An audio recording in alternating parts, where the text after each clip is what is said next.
and the strength of my life. He moves all pain, misery, and strife. He promised to keep me, never to leave me. He's never ever come short of his word. I've got to fast and pray, stay in the narrow way, keep my life clean every day.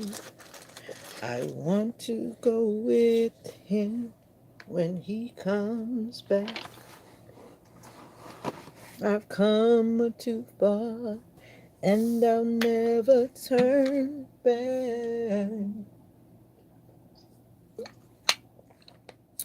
God is, ooh, God is, yes He is, God is, God is my all, and He's my all. Do do do do do do do. Good morning, my breaking and healing community. How are you doing today? I'm gonna put this up high. The lighting is not that great because it is early in the morning and I don't want to turn on the big light. And I believe that you can see me. And I just decided to go live, but I think I'm actually going to go live and talk about what episode 3. So I'm going to have to rename this live. So episode 3 is going to be alive. Yeah. Uh-oh. That's my wake up alarm. Hold on a second.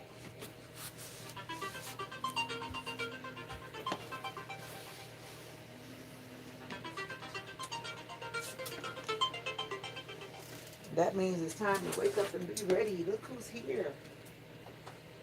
Mocha is here.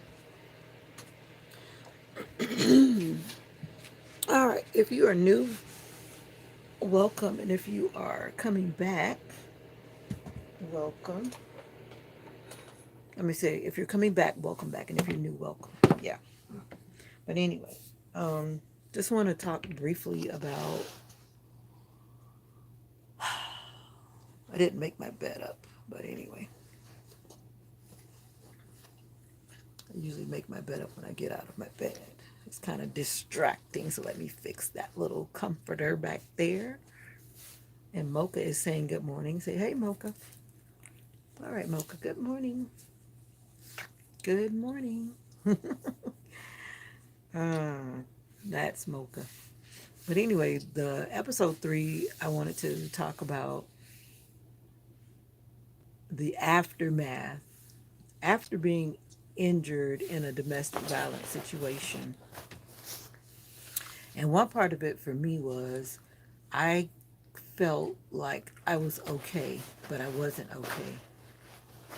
I went to the emergency room the day of the traumatic incident when I was hurt really bad, and I was checked out. And of course, they tell you that you're going to experience some severe pain, like on day 2 and day 3. And then they kind of don't tell you anything else after that. But what they should tell you is that because of the injuries being severe as they were, it doesn't just go away after 2 or 3 days. It continues day after day, month after month, year after year. That's the part that they don't tell you in the emergency room. They just kind of tell you the initial um, things that you need to do to take care of yourself.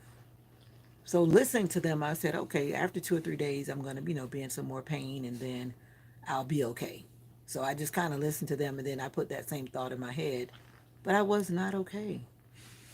I had moved because I was planning to move. I moved out of the city where I was.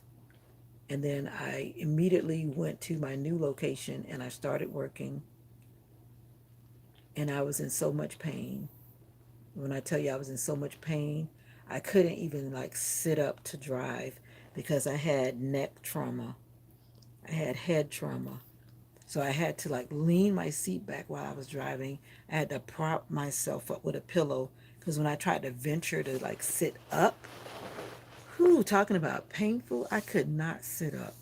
So for the longest time, I think maybe about 2 years, I think, I was always reclined back. And I'm not a person that reclines back when I'm driving, but I had to recline back in order to drive. My hip was hurting. My back was hurting. My arm was hurting. And this went on and on and on.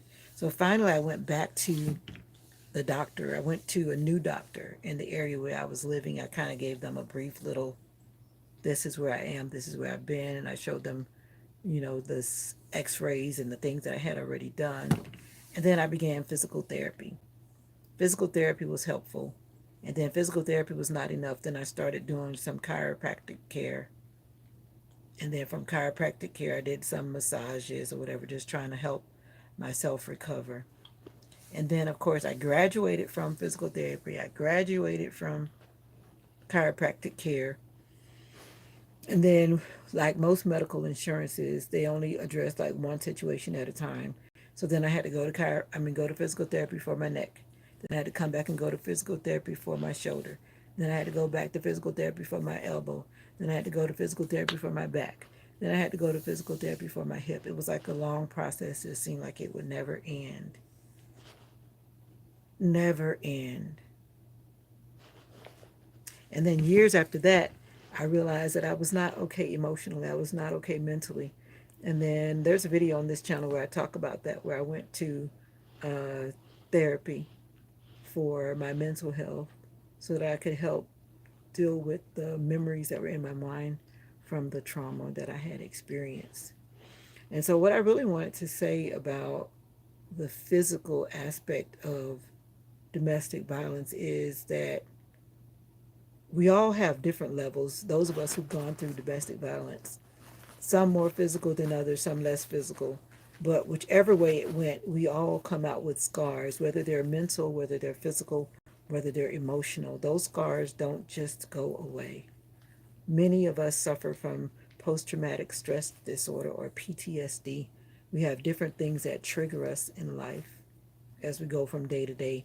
Maybe someone says something, some sound, some smell, whatever it may be, that triggers those memories to come back to us.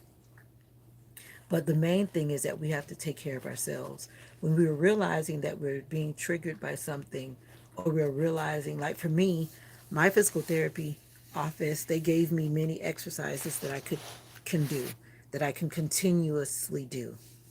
Those things I need to do for myself.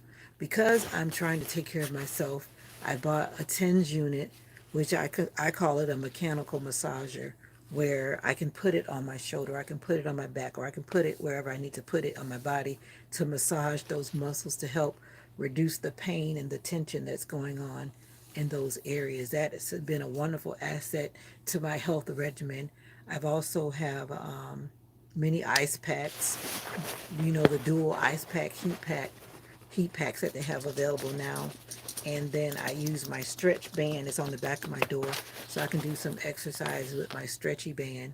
And just doing simple stretches to keep the body flexible are very helpful, especially for my neck area where I have damage from trauma, and for my back, especially. My back and my hip area received a lot of trauma that is going to be lifelong for me now. So I have to just focus on what I need to do for myself. And that's what you will have to do as well. Focus on what we need to do now for ourselves. Now, if you are in the initial stages of your physical healing, it is a journey. Don't get discouraged, even though it may be painful. I'm sure it is. Do what you have to do. Go to physical therapy. If you have to go to chiropractic therapy, hopefully you didn't have to have any surgeries. And if you did, my prayers are going out to you. But if you have to have surgeries or whatever it is to recover, Please do what you have to do to take care of yourself. And I hope that you have a supportive network around you. And if you don't have family and friends that are around you, please find your domestic violence shelter in your area.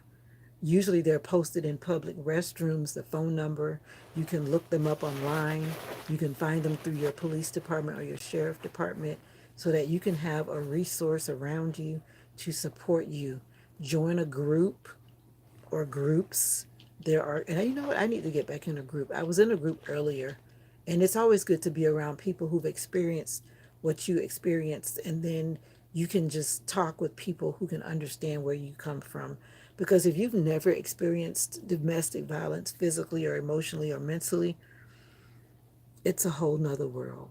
And so you need to be around people that have experienced what you've experienced or gone through the things that you've gone through the legal system issues, gone through the court proceedings for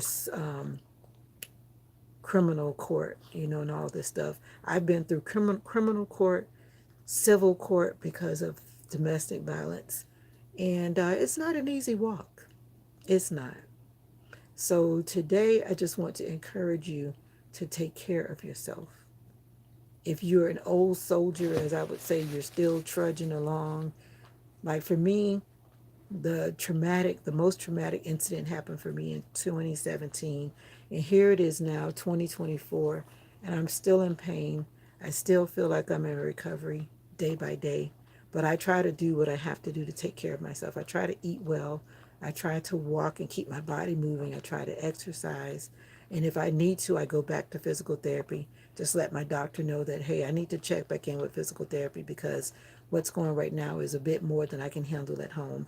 And most doctors will put you right back in physical therapy because they would like to see you at your best, to see you thriving in your life. So I just want to encourage you to take care of yourself. Your physical self, your physical health is so important. Without it, how can we move? How can we be successful in the things that we need to do if we can't move about? So I encourage you to take care of yourself, okay? And those are my words right now that I want to share on the aspect of the physical recovery after domestic violence. So once again, take care of yourself. And if this video has been helpful to you, please share it with someone that you love and you care about. Okay, this video might save someone's life. And if you are in a domestic violence situation, please, please, please plan to leave. Have your exit plan so that you can save yourself. And if you have children, think about your children and do what you must do to save yourself and your children, okay? Take care and bye for now.